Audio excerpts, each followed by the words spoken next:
साथियों, स्वागत है आप सभी का निखिल एडुटेक पर। दोस्तों, आपका हमारे चैनल पर बहुत बहुत स्वागत है। आज हम जो पढ़ने वाले हैं, आज का जो हमारा टॉपिक है वो है नेशनल इनकम यानी राष्ट्रीय आय। आज हम राष्ट्रीय आय के बारे में पढ़ने वाले हैं। तो टॉपिक बहुत ही ज़्यादा इंटरेस्टिंग है और शायद ही आपको इस तरीके से आपने पढ़ा होगा और पढ़ा भी होगा तो आपके माइंड में बहुत सारी क्यूरियोसिटी यानी जिज्ञासा बनी रहती है कि आखिर ये नेशनल इनकम यानी राष्ट्रीय आय होती क्या है और इसको कैसे निकाला जाता है और इसको निकालने के क्या क्या मेथड हैं। सब कुछ आज के सेशन में हम आपको बताने वाले हैं। तो सेशन बहुत ही ज़्यादा इंपॉर्टेंट होने वाला है, तो अंत तक बने रहें, यानी सेशन को पूरा देखें। आई होप आपको इस सेशन से बहुत कुछ सीखने को मिलेगा। तो आज की हमारी जो क्लास होने वाली है स्पेशली किस बारे में होने वाली है, नेशनल इनकम यानी राष्ट्रीय आय के बारे में होने वाली है। तो सबसे पहले हम अपने टॉपिक का नाम यहाँ पर लिख देते हैं। हमारा जो टॉपिक का नाम है वो है राष्ट्रीय आय। राष्ट्रीय आय और इसी को बोलते हैं नेशनल इनकम।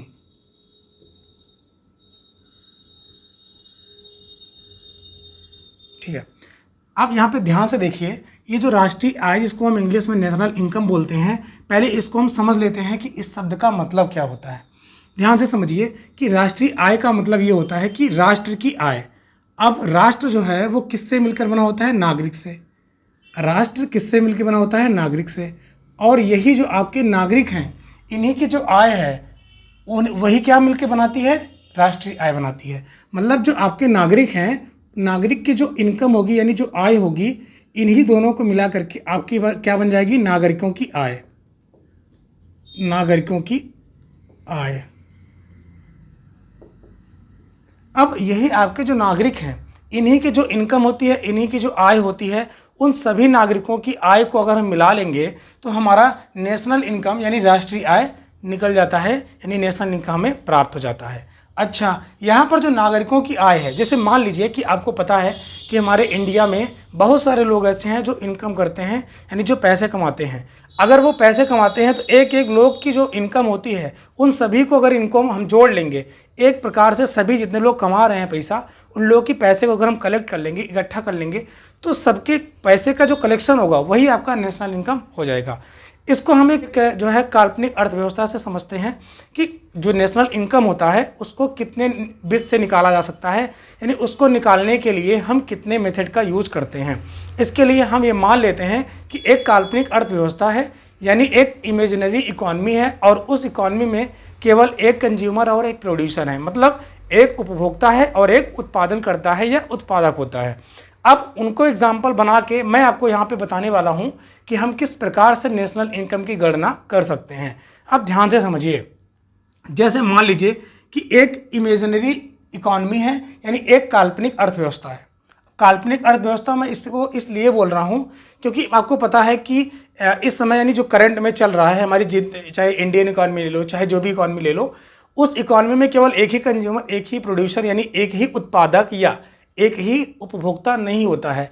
बहुत सारी मात्रा में उपभोक्ता होते हैं, बहुत सारी मात्रा में उत्पादक यानी उत्पादनकर्ता होते हैं। और यहाँ पे फिलहाल मैं आपसे कह रहा हूँ कि हम एक इमेजिनरी इकॉनमी ले रहे हैं, यानी एक काल्पनिक अर्थव्यवस्था ले रहे हैं। इसका मतलब है कि उसमें हम एक ही उत्पादक मानेंगे और एक ही उपभोक्ता मानेंगे, और उनको मानते हुए हम कुछ शर्त रखेंगे जिसके हिसाब से हम ये देखेंगे कि हम नेशनल इनकम की गणना कितने मेथड से कर सकते हैं। अब आप यहाँ पे ध्यान से देखिए, मान लीजिए कि एक काल्पनिक अर्थव्यवस्था है। उस काल्पनिक अर्थव्यवस्था में आपके केवल एक उत्पादक है, यानी यहाँ पे उपभोक्ता हम लिख देते हैं। उपभोक्ता हो गया, ये हो गया आपका उपभोक्ता, इसको बोलते हैं कंज्यूमर। ठीक है, ये आपका कंज्यूमर हो गया। और यहाँ पर हम ले लेते हैं उपभोक्ता, सॉरी उपभोक्ता यहाँ पे होगा, यहाँ पे उत्पादक ले लेते हैं, इसको बोलते हैं प्रोड्यूसर। ठीक है, अब यहाँ पर आपका हो गया उपभोक्ता यानी कंज्यूमर जो कुछ कंज्यूम करता है, और यहाँ पर उत्पादक यानी जो कुछ भी बनाता है। अब ध्यान से समझिए, जैसे कि ये उपभोक्ता है और ये उत्पादक है। अब ये उपभोक्ता अगर इसको इनकम करनी होगी यानी पैसे कमाने होंगे तो कहाँ जाएगा? उत्पादक के पास जाएगा। उत्पादक के पास क्यों जाएगा? क्योंकि आपको पता है कि जो उत्पादक होता है या उत्पादन का काम करता है यानी कुछ ना कुछ बनाता है। अब अगर इसको इनकम चाहिए तो इनके पास जाएगा। इनके पास किस रूप में जाएगा? लेबर के रूप में जाएगा। और जब ध्यान से समझिए, ये इनके पास क्यों जाएगा? लेबर के रूप में जाएगा, यानी इनको यहाँ पे श्रम मिल गया। ठीक है, जब ये उपभोक्ता इस उत्पादक के पास जाएगा तो ये श्रम इनके यहाँ करेगा। जब उत्पादक के पास ये उपभोक्ता श्रम करेगा यानी लेबर का काम करेगा तो ये उत्पादक इस उपभोक्ता को कुछ ना कुछ क्या देगा, पैसा देगा। क्या देगा, पैसा देगा, यानी वेतन देगा, यानी पैसा इनकम करेगा। तो यानी इनको उपभोक्ता को क्या हो जाएगी, उस उत्पादक के थ्रू यानी आय मिल जाएगी। क्या हो जाएगी, आय मिल जाएगी। अभी उपभोक्ता गया उत्पादक के पास, क्या किया, श्रम किया यानी लेबर का काम किया, और उत्पादक ने उपभोक्ता को क्या दिया, इनकम दिया। आय मतलब इनकम हो गई। अच्छा, जब उपभोक्ता के पास इनकम हो गई यानी पैसे आ गए, अब जब पैसा आ गया उपभोक्ता के पास तो ऑब्वियस सी बात है वो अपनी ज़रूरतों की चीज़ों को खरीदेगा। और चूंकि मैं इस काल्पनिक अर्थव्यवस्था के लिए कुछ शर्त बता रहा हूँ, जैसे ये आपका काल्पनिक अर्थव्यवस्था है, इसमें हम मान के चल रहे हैं कोई ट्रेड नहीं हो रहा है यानी नो ट्रेड, यानी कोई भी व्यापार नहीं होगा, ठीक है। और यहाँ पर कोई सेविंग भी नहीं होगी। क्या होगी, सेविंग भी नहीं होगी। यानी इस अर्थव्यवस्था में उपभोक्ता क्या करेगा और उत्पादक कोई व्यापार नहीं करेगा, और यहाँ पर जो उपभोक्ता है उपभोक्ता कोई सेव नहीं करेगा, और यहाँ पर कोई गवर्नमेंट भी नहीं होगी। क्या होगा, कोई गवर्नमेंट भी नहीं होगी। मतलब ये तीनों कंडीशन यहाँ पर इस इमेजिनरी इकोनॉमी में यानी काल्पनिक अर्थव्यवस्था में फुलफिल होंगे। मतलब कोई ट्रेड यानी उत्पादक जो है वो कुछ बनाएगा लेकिन उसको बेचेगा नहीं, यानी व्यापार नहीं करेगा। और उसके बाद यहाँ पे सेविंग लिखा है, यानी उपभोक्ता क्या करेगा या उत्पादक दोनों कुछ भी सेव नहीं करेंगे, यानी कुछ भी उनकी बचत नहीं होगी, जितना वो कमाएंगे उतना खर्च कर देंगे। और गवर्नमेंट का कोई भी इंटरफेरेंस नहीं है, यानी कोई भी सरकार यहाँ पर आकर के ये नहीं बोलेगा कि आप इतना उत्पादन कर रहे हो तो इतना ऊपर आपके टैक्स देना होगा, या कुछ इस तरीके की शर्त कोई भी सरकार नहीं लगाएगी। मतलब सरकार का कोई भी इसमें रोल नहीं होगा। तो ये शर्त को फॉलो करते हुए इस इमेजिनरी इकोनॉमी को आपको समझना है।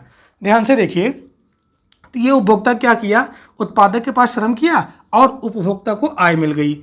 अब जब उपभोक्ता को आय मिल गई तो ये फिर उत्पादक के पास जाएगा। क्यों जाएगा, क्योंकि उत्पादक के पास जा करके अपनी ज़रूरत की चीज़ों की डिमांड करेगा। अब जब यहाँ पे ये जाएगा तो मतलब क्या होगा, ये जो आय था इसका, अब ये आय क्या करेगा, व्यय करेगा। भाई खर्च करेगा ना, ये पैसा पा गया। अब ये क्या करेगा, उत्पादक के पास जाके बोलेगा हमें कुछ ना कुछ सामान दे दीजिए, हमसे पैसा ले लीजिए। अच्छा, जब ये व्यय करेगा तो व्यय करने के बाद क्या होगा, व्यय का मतलब एक्सपेंडिचर होगा। यहाँ पे ये एक्सपेंडिचर कर दिया, यानी आय यहाँ लिया, व्यय कर दिया फिर। अच्छा, जब इन्होंने उपभोक्ता ने व्यय किया उत्पादक के पास आके, तो क्या हुआ कि उत्पादक ने इस उपभोक्ता को क्या दिया, प्रोडक्ट दिया, यानी गुड्स दिया, पैसा मिल रहा है तो देगा ही। तो क्या किया फिर यहाँ पे ऐसे एक सर्किल और बन जाएगी। तो मतलब यहाँ पे क्या हो जाएगा, ये नहीं, इनको क्या मिल जाएगा, उत्पाद मिल जाएगा, यानी प्रोडक्ट मिल जाएगा। ठीक है।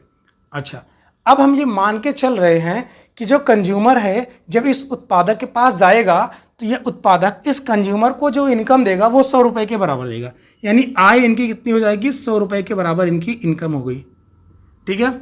अब जब 100 रुपये के बराबर इनकी इनकम होगी और आपको पता है कि किसी भी प्रकार का यहाँ पे शेविंग की बात नहीं की जा रही है, तो ये जितना कमा रहा है उतना ही पूरा खर्च कर देगा, यानी व्यय भी कितना रुपए का करेगा, 100 रुपये का। अच्छा, जब 100 रुपये का व्यय किया तो होगा क्या आगे, तो इसका मतलब है कि 100 रुपये व्यय करने पर उसको जो प्रोडक्ट मिलेगा वो भी 100 रुपये के बराबर ही मिलेगा, यानी उत्पाद कितना मिलेगा, प्रोडक्ट कितना मिलेगा, ये भी 100 रुपये के बराबर मिलेगा। अब ध्यान से समझिए, कुछ इसी तरह का जो आपका सिनेरियो है ये आपकी इकोनॉमी में वर्क करती है। जैसे बहुत सारे उपभोक्ता हैं जो इस तरीके से किसी के यहाँ जाकर के काम करते हैं, काम करने पर उनको इनकम जनरेट होती है, यानी वो पैसे कमाते हैं। पैसे कमा करके वो अपनी ज़रूरतों को पूरा करने के लिए वो किसी प्रोड्यूसर या किसी दुकानदार, किसी शॉप पर जाते हैं और वहाँ पर वो अपनी पैसों को खर्च करके जितना वो कमाते हैं उतना ही खर्च कर पाएंगे, और खर्च करके वो क्या करेंगे, अपनी ज़रूरत की चीज़ों को पूरा कर लेंगे, यानी पूरा कर लेंगे। तो कुछ इस तरीके से आपकी इकॉनमी रन करती है। फिलहाल के लिए इमेजिनरी इकॉनमी है, ऐसा सेविंग ट्रेड या गवर्नमेंट इसमें माना गया है और एक्चुअल में ऐसा नहीं होता है। अब इस इकॉनमी से आपको ये समझना है कि हमें नेशनल इनकम की गणना अगर करनी है तो कितने मेथड से कर सकते हैं। ध्यान से देखिए, यहाँ पर उत्पादक ने इनकम दिया उपभोक्ता को कितना, 100 रुपये के बराबर। 100 रुपये व्यय भी किया उपभोक्ता ने, और 100 रुपये के बराबर उनको प्रोडक्ट भी मिला है उपभोक्ता को। ठीक है, अब यहाँ पे आप देख सकते हैं आपकी जितनी इनकम हो रही है आप उतना ही पूरा यहाँ पे व्यय कर रहे हैं यानी खर्च कर रहे हैं, और उतने के बराबर भी आप प्रोडक्ट ले रहे हैं यानी उत्पाद ले रहे हैं, सामान को खरीद रहे हैं। यहाँ पर आपके नेशनल इनकम को निकालने के 3 मेथड निकल के आए हैं। ध्यान से देखिए, आपका पहला यहाँ पर देख लीजिए, आय जो आपकी है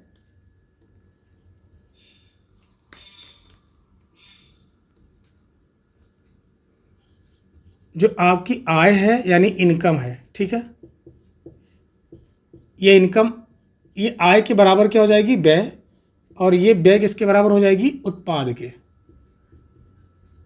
व्यय का मतलब एक्सपेंडिचर, ई एक्सपी हो गया, और ये इक्वल हो जाएगा प्रोडक्ट के। ठीक है, यानी आय इक्वल व्यय इक्वल प्रोडक्ट यानी उत्पाद। यानी यहाँ पर आप देख सकते हैं अगर हमें नेशनल इनकम की गणना करनी होगी तो हमारे पास 3 साधन निकल के आए हैं, यानी 3 मेथड निकल के आए हैं जिनके द्वारा हम नेशनल इनकम की गणना करते हैं। चाहे आपको इनकम पता हो तो आप नेशनल इनकम की गणना कर सकते हैं, चाहे आपको व्यय पता हो यानी कितना खर्च किया जा रहा है, अगर आपको उसके बारे में पता है तब भी आप नेशनल इनकम निकाल सकते हैं, यानी पूरे राष्ट्र में कितना पैसा है ये भी आप निकाल सकते हैं। अगर दोनों नहीं है, अगर उत्पाद है यानी उत्पाद की वैल्यू पता है यानी प्रोडक्ट की कितनी प्राइस है, कितनी कीमत है, तब भी आप नेशनल इनकम की गणना कर सकते हैं। फिलहाल के लिए हम सबसे पहले हम इनकम मेथड लेते हैं और इनकम मेथड से जानने की कोशिश करते हैं कि किस प्रकार से नेशनल इनकम को निकालने के लिए हम इस इनकम मेथड का यूज करते हैं। तो यहाँ पर ध्यान से देखिए, पहला जो आपका मेथड है वो है इनकम मेथड। क्या है, इनकम मेथड। अब इस इनकम मेथड यानी जिसको हम बोलते हैं आय विधि, इस आय विधि से हम नेशनल इनकम की गणना कैसे करते हैं इसको आपको समझना है। अब आपको ध्यान से समझना है, इनकम मेथड में सबसे पहले आपकी क्या आ जाएगी, कंपनसेशन टू द एम्प्लॉई, यानी कर्मचारियों को दी गई क्षतिपूर्ति। यानी यहाँ पे क्या हो जाएगा, कंपनसेशन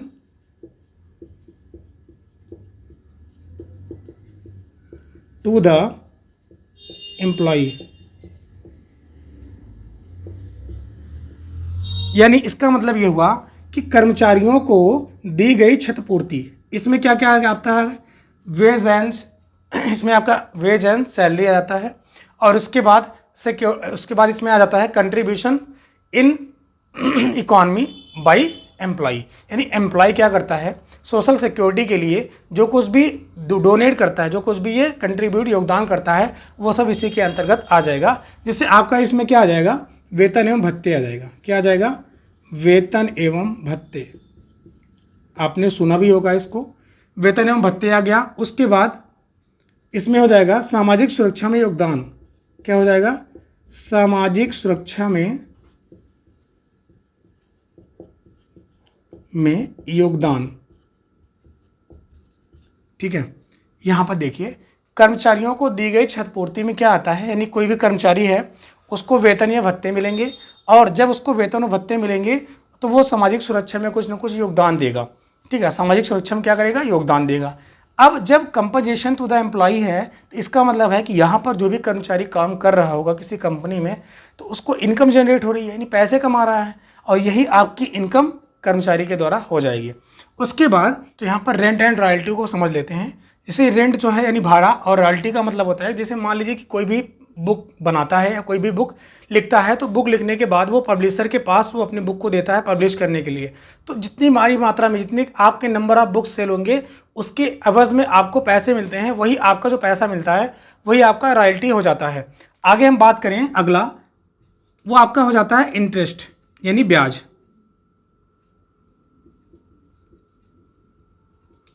आपको जो इंटरेस्ट मिलता है यानी आपको जो ब्याज है, ब्याज का क्या मतलब होता है, जैसे कि किसी भी पर्सन ने अगर कहीं से भी लोन लिया है तो लोन लेने के अलावा जितना आपने लोन लिया है उसके अलावा भी आप कुछ एक्स्ट्रा अमाउंट देते हो, तो जो आप एक्स्ट्रा अमाउंट देते हो किसी व्यक्ति को वो आपका इंटरेस्ट हो जाता है, यानी आपका ब्याज हो जाता है। और ब्याज भी क्या है, आपका एक प्रकार का इनकम है। अगले हम बात करें डी की, तो आपका हो जाएगा इंटरेस्ट के बाद आपका प्रॉफिट हो जाता है, यानी लाभ हो जाता है। प्रॉफिट का क्या मतलब है, जैसे मान लीजिए कि आपने कोई बिजनेस स्टार्ट किया, उस बिजनेस को स्टार्ट करने के दौरान आप कुछ न कुछ मात्रा में यानी कुछ न कुछ अमाउंट आप इन्वेस्ट करते हो। जो अमाउंट आप इन्वेस्ट करते हो उसके अलावा कुछ आप प्रॉफिट यानी कुछ पैसे आपको एक्स्ट्रा मिलते हैं।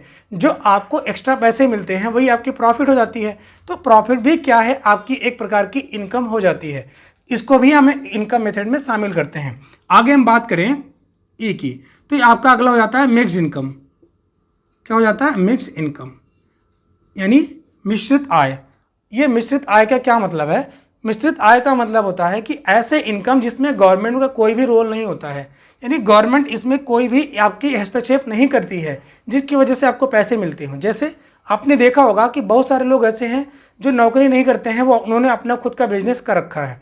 जैसे वो कहीं ठेले लगा लिए हैं, कोई ना कोई शॉप खोल के बैठ गए हैं। जैसे आपने देखा होगा कि जो नाई की दुकान होती है, जो जूता चप्पल सीने वाले लोग होते हैं, ये इनकी जो इनकम होती है, और जो कुछ सारी एक्टिविटीज़ करते हैं मार्केट में, शहरों में, सड़कों पर, तो उनकी जो इनकम होती है यानी जो पैसे वो कमाते हैं, उनका जो पैसा कमाना है वो आपकी मिक्स्ड इनकम आ जाएगी। बेसिकली जो मिक्स्ड इनकम होती है यानी मिश्रित आय होती है, इसमें गवर्नमेंट का कोई भी रोल नहीं होता है, यानी गवर्नमेंट का कोई भी हस्तक्षेप इसमें नहीं होता है, और इसकी वजह से जो इनकम होगी वो आपकी मिक्स्ड इनकम हो जाती है। अगर हम इन चारों यानी पांचों चीज़ों को अगर हम ऐड कर लेंगे, यानी a plus b plus c plus d plus e, इन सभी को अगर हम ऐड कर लेंगे, सम कर लेंगे, तो आपका जो भी इनकम आएगा वो आपका नेशनल इनकम हो जाएगा। किस मेथड से होगा? इनकम मेथड से हो जाएगा। उम्मीद है कि आपको इनकम मेथड से किस प्रकार से नेशनल इनकम निकाला जाए वो समझ में आ गया होगा। अगला जो आपका मेथड है वो है एक्सपेंडिचर मेथड, यानी आपने यहाँ पर देखा था आय विधि, व्यय विधि और उत्पाद विधि। इसको क्या बोलते हैं? इनकम मेथड, एक्सपेंडिचर मेथड और प्रोडक्ट मेथड। बेसिकली आपने इनकम मेथड को रीड कर लिया है यानी पढ़ लिया इसके बारे में। अब पढ़ने वाले हैं व्यय विधि यानी एक्सपेंडिचर मेथड। तो यहाँ पर अगला जो हमारा टॉपिक हो जाएगा वो हो जाएगा एक्सपेंडिचर मेथड।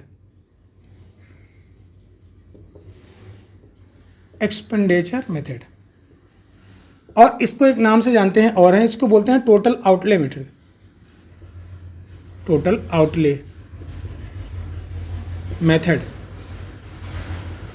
ये जो आपका टोटल आउटले मेथड है, या इसको बोलते हैं एक्सपेंडिचर मेथड, या इसको हिंदी में बोलते हैं व्यय विधि। अब इसके अंतर्गत क्या क्या आता है? जैसे आप यहाँ पे देख रहे हैं एक्सपेंडिचर की बात की जा रही है, यानी खर्चे की बात की जा रही है। जो पैसा आपने यहाँ पर कमाया इनकम मेथड से, अब उसको खर्च करने की बारी आती है आपकी, तो आप क्या करते हैं? खर्च करते हैं। जब आप खर्च करेंगे तभी आपको प्रोडक्ट मिलेगा। तो आपके खर्चे में कौन कौन सी चीज़ें आती हैं वो आपको यहाँ पर जानना है। जैसे मान लीजिए कि जैसे पहला आप यहाँ पे देख लीजिए एक्सपेंडिचर बाई, मैं इसको शॉर्ट फॉर्म में लिख रहा हूँ EXP, expenditure by house hold. इसका मतलब है कि जो गृह इकाई द्वारा जो पैसे खर्च किए जाते हैं।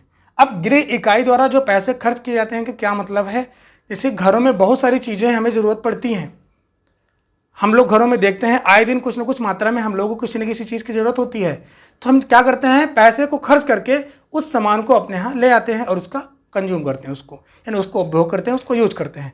तो बेसिकली इसमें सारी चीज़ें वो आ जाएंगी जो घरों में यूज़ करने के लिए आप खर्च करते हैं।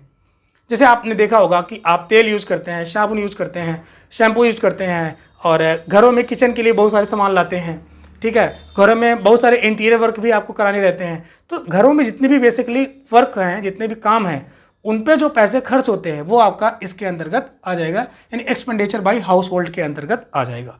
अगला आपका जो है जो पैसे आपके खर्च होते हैं वो कहाँ होते हैं?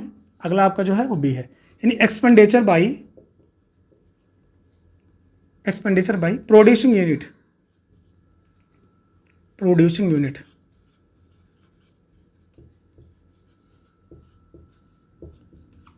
अब यहां पे ध्यान से समझिए एक्सपेंडिचर बाई प्रोड्यूसिंग यूनिट का क्या मतलब होता है।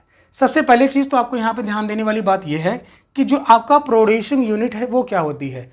प्रोड्यूसिंग यूनिट का मतलब ऐसे होता है, अब इसको एकदम कॉमन समझिए, जैसे कि ऐसे कोई भी व्यक्ति है, अगर वो कुछ ना कुछ बना रहा है, कुछ ना कुछ वो क्या कर रहा है? बना रहा है, तो बनाने के दौरान उसको इनकम होगी, और वही जो आपकी इनकम होती है उसको आप खर्च करते हैं। तो जो वो पैसे आप खर्च करते हैं वो आपकी क्या आ जाएगी? इसके अंतर्गत आ जाएगी, यानी एक्सपेंडिचर बाई प्रोड्यूसिंग यूनिट। जैसे आपने देखा होगा, जैसे कोई लेबर है, लेबर पैसे कमाता है, पैसे कमाने के बाद वो खर्च करता है, वो प्रोड्यूसिंग यूनिट के अंतर्गत आता है। प्रोड्यूसिंग यूनिट के अंतर्गत हम इसको इसलिए कह रहे हैं क्योंकि वो कुछ ना कुछ बना रहा है, कुछ ना कुछ सर्विस दे रहा है। एक टीचर होता है, वो कुछ ना कुछ सर्विस देता है, सर्विस करने के दौरान उसको क्या होती है, इनकम जनरेट होती है, वही इनकम को खर्च करता है जिसको इसके अंतर्गत रखा जाता है।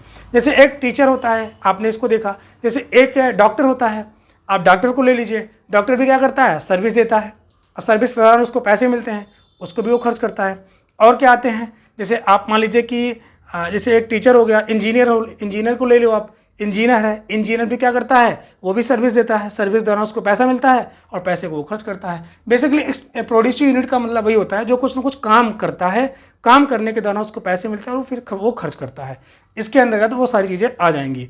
और हाउस होल्ड के, जैसे मैंने बताया कि घरों में जितनी सारी चीज़ें होती हैं वो आपके अंतर्गत आ जाएंगी। आगे हम बात करें, जो आपका अगला है वो है एक्सपेंडिचर बाई गवर्नमेंट, यानी जहां पर आप देखेंगे कि जो सरकार खर्च करती है, यानी सरकार क्या करती है, व्यय करती है, पैसे को खर्च करती है। जितने भी सरकार पैसे को जितने जहां भी खर्च करती है, सभी जगह जितने भी पैसे उसके खर्च हैं करने के लिए, वो सब इसके अंतर्गत आ जाएंगे। आगे हम बात करें नेट एक्सपोर्ट की। क्या बात कर रहे हैं, आगे हम बात करें नेट एक्सपोर्ट। नेट एक्सपोर्ट का क्या मतलब है कि आप जितना ज़्यादा एक्सपोर्ट कर रहे हो और कितना इंपोर्ट कर रहे हो, यानी आप कितना भेज रहे हो कहीं पे और कितना आप वहाँ दूसरी जगह से ले रहे हो। इन्हीं दोनों का जो डिफरेंस है, इन्हीं दोनों का जो अंतर है, वो आपका नेट एक्सपोर्ट हो जाता है। अगर हम यानी यहाँ पर ए, बी, सी और डी, इन सभी को जोड़ लें, इन सभी को ऐड कर लें, जितना भी खर्चे निकल के आते हैं ना इन सभी लोगों से, इन सभी जगहों से, वो सब अगर हम जोड़ लें तो जो पैसे हमारे खर्च में आते हैं वो आपका टोटल नेशनल इनकम हो जाएगी। किस मेथड से होगी, एक्सपेंडिचर मेथड से, और इसी को आप बोलते हैं टोटल आउटले मेथड से। तो यहाँ पे आप देख सकते हैं कि आपने इनकम मेथड से देख लिया कि किस प्रकार से आप नेशनल इनकम निकाल सकते हैं, और यहाँ पर आपने देख लिया एक्सपेंडिचर मेथड, जिसको आप बोलते हैं टोटल आउटले मेथड। इस मेथड से भी आपने किस प्रकार से नेशनल इनकम की गणना कर ली है। आगे नेक्स्ट सेशन में आपको बताऊंगा कि किस प्रकार से आप प्रोडक्ट मेथड से नेशनल इनकम की गणना कर सकते हैं। अगर ये सेशन अच्छा लगा हो तो थम्स अप करना न भूलें। Thank you so much.